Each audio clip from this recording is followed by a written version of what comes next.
it's never that we experience bound nature. It's that, are we stuck in it, or are we fluid, moving from it and continuing? Gorgeous. So we're going to dive more into that, right? But I think we really have to look at, I can't stand it when anybody says, like, it's normal to feel this way.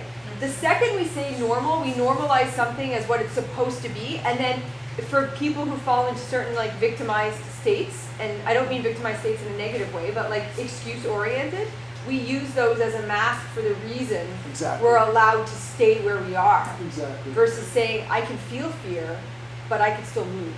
And we should discuss the science of fear a little more directly, because the science of fear really is the fight or flight.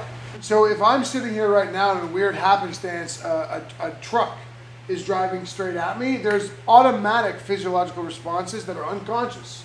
And I'm going to either stay here or I'm going to get off this chair.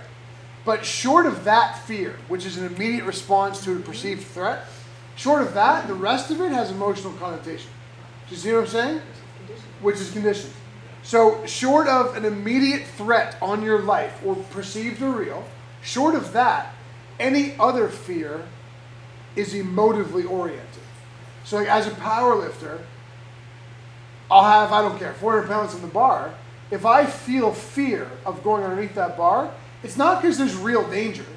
It's because I'm creating real danger. So anytime we experience fear that isn't an immediate threat to us, it's part story. And why am I saying all that? It's to Carrie's point. Why we love bound nature, free nature. And it goes back to where I was a couple hours ago.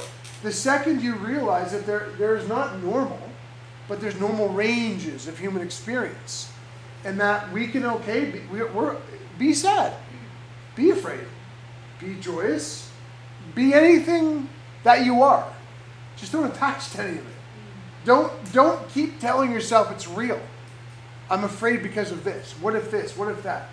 We build emotional fear. Does that make sense though? Because the only real science of fear is if we're in a threat in the moment. Outside of that, we're making up shit.